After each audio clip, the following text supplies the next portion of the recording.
اس آیت سے اللہ رب العزت اپنے پیارے پیغمبر جناب محمد الرسول اللہ صلی اللہ علیہ وسلم کو تسلی دے رہے ہیں کہ میرے پاک پیغمبر مشرکین کی ایذائیں، تکلیفیں اور ان کی باتوں کے اوپر آپ غمزدہ اور غمگین نہ ہوں۔ ان العزت للہ جمیعا، کیونکہ عزت اور ذلت اللہ کے اختیار میں ہے۔ اللہ رب العزت دنیا آخرت میں آپ کو عزت دینے کا فیصلہ کر چکا ہے۔ هو السمیع العلیم، اور وہی اللہ سننے والا، جاننے والا ہے۔ آگے عقلی دلیل ہے کہ الا ان للہ من فی السماوات و من فی الارض، یاد رکھو کہ جو کچھ آسمان اور زمین میں ہے وہ کس کا ہے؟ اللہ ہی کا ہے، اللہ کے علاوہ کسی اور کا نہیں ہے۔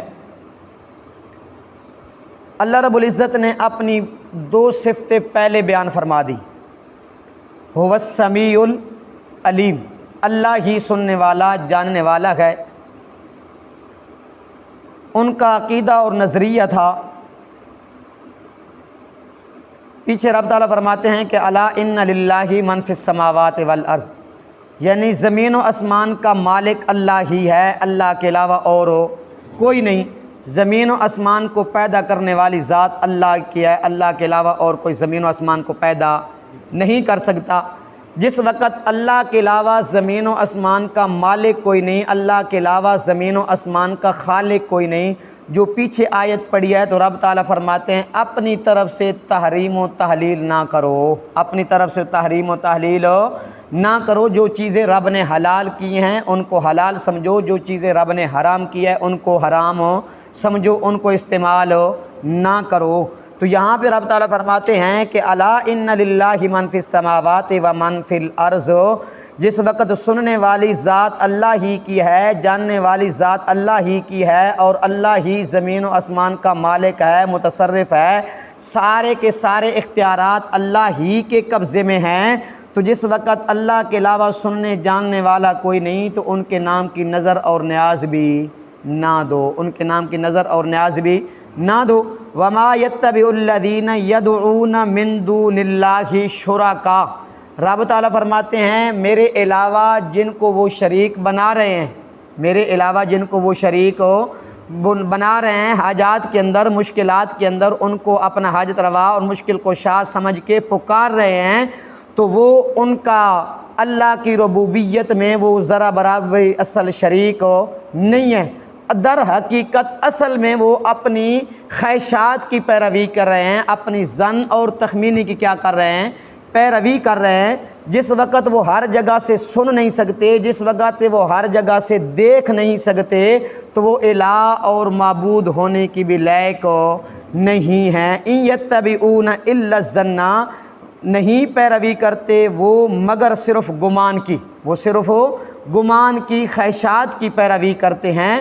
کیوں کہ السمیع لکل شیء العلیم لکل شیء، ہر جگہ سے ما فوق الاسباب سننا کس کا خاصہ ہے؟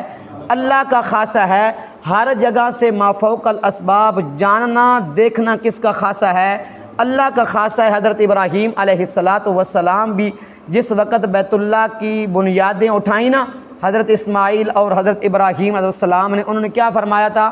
ربنا تقبل منا، اے اللہ تو ہی ہماری دعاؤں کو کیا فرما؟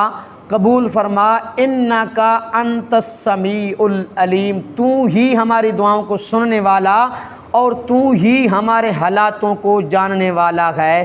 پیچھے ہم پڑھ چکے ہیں کہ اللہ کے علاوہ کوئی عالم الغیب نہیں۔ ان مشرکین کا عقیدہ اور نظریہ یہ تھا کہ اللہ کے علاوہ جن کو ہم پکارتے ہیں وہ ہمارے حالات کو جانتے ہیں، وہ ہمارے حالات کو جانتے ہیں، اور ان کا دوسرا عقیدہ یہ تھا کہ وہ ہماری بات کو سنتی بھی ہیں۔ کیا کرتے ہیں؟ سنتے بھی ہیں۔ تو اللہ رب العزت نے دونوں باتوں کا رد فرما دیا۔ هو السمیع العلیم، ہر جگہ سے ما فوق الاسباب سننا اللہ کا خاصہ ہے، اور ہر جگہ سے ما فوق الاسباب دیکھنا اور جاننا بھی کس کا خاصہ ہے؟ اللہ کا خاصہ ہے۔ اللہ کے علاوہ اور کوئی نہیں جانتا۔ تو رب تعالیٰ فرماتے ہیں اللہ کے شریک، وہ اللہ کے شریک ٹھہرا رہے ہیں نا، ان کا اللہ کا کوئی شریک نہیں ہے، اور ان کا وجود بھی ممکن نہیں ہے، ان کا وجود بھی ممکن نہیں ہے۔ وہ صرف اور صرف اپنی خواہشات کی پیروی کر کے اللہ کے ساتھ شریک ٹھہرا رہے ہیں۔ رب تعالیٰ دوسری دلیل دیتے ہیں، هو الذی جعل لکم اللیل لتسکنوا فیہ والنہار مبصرا۔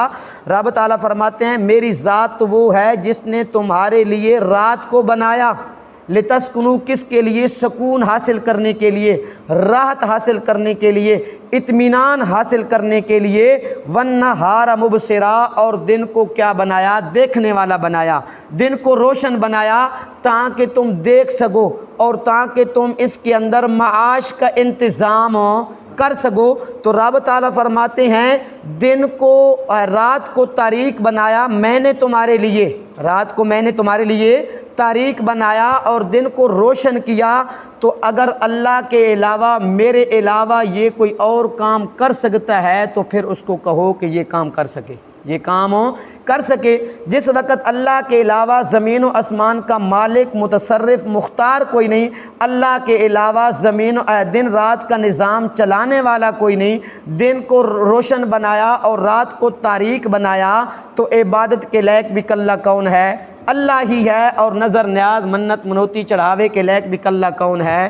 اللہ ہی ہے، اللہ کے علاوہ اور کوئی نہیں۔ ان فی ذالک لآیات لقوم یسمعون، بے شک اس میں نشانیاں ہیں، البتہ اس میں کیا ہیں؟ نشانیاں ہیں ان لوگوں کے لیے جو غور سے سنتے ہیں، جو غور سے سنتے ہیں۔ پھر رب تعالیٰ فرماتے ہیں قالوا اتخذ اللہ ولدا، وہ کہتے ہیں کیا؟ اتخذ اللہ ولدا، اللہ نے بیٹا بنا لیا، ولد اللہ نے نائب بنا لیا، اپنا بیٹا بنا لیا۔ اللہ نے اس بات کا 5 طرح سے کیا کیا؟ ان کا رد فرمایا۔ پہلی بات سبحانہ، سبحانہ، اللہ کیا ہے؟ پاک ہے، مبرہ ہے، بیٹے اللہ کے نہیں ہیں، اللہ بیٹوں سے پاک ہے۔ بیٹوں تو اس کے ہوتے ہیں نا جس کی کیا ہو؟ بیوی ہو۔ بدیع السماوات والارض انا یکون لہ ولد ولم تکن لہ صاحبہ، اس کی تو بیوی بھی نہیں ہے، اس کی تو بیوی بھی نہیں ہے۔ بیٹے اس کے ہوتے ہیں جس کی کیا ہو؟ بیوی ہو۔ دوسری رب تعالیٰ فرماتے ہیں، رد فرماتے ہیں هو الغنی، هو الغنی، وہ تو بے نیاز ہے، وہ غنی ہے۔ بیٹے کو اس کی ضرورت ہوتی ہے جو محتاج ہو، جس کو جو کیا ہو؟ محتاج ہو، کہ بیٹا میرا ہوگا تو میرا ہاتھ بٹائے گا، میرے پیچھے کیا بنے گا؟ جانشین بنے گا۔ جو محتاج ہو اس کو بیٹے کی ضرورت ہوتی ہے۔ اللہ تو کیا ہے؟ هو الغنی، جو وہ بے نیاز ہے۔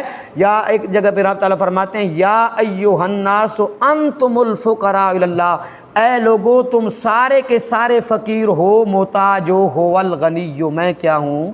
غنی ہوں، میں کسی کا محتاج نہیں ہوں۔ نمبر 3، لہو ما فی السماوات و ما فی الارض ان عندکم من سلطان، لہو ما فی السماوات و ما فی الارض، جو کچھ آسمان اور جو کچھ زمین کے اندر ہے کس کا ہے؟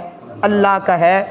ان عندکم من سلطان بہذا، تو رب تعالیٰ فرماتے ہیں میں کیا ہوں؟ پاک ہوں، غنی ہوں، زمین و آسمان کے ذرے ذرے کا مالک، تصرفات میرے اختیار میں ہیں، اس کا کنٹرول میرے ہاتھ میں ہے۔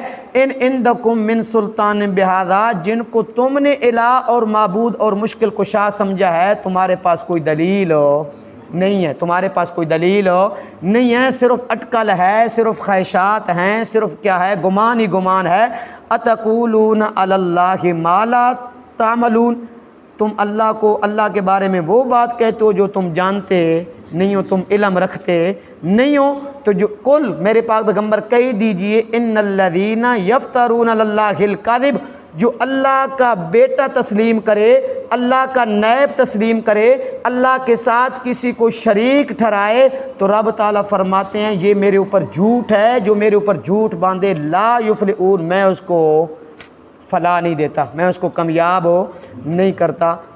اللہ عمل کی توفیق عطا فرمائے۔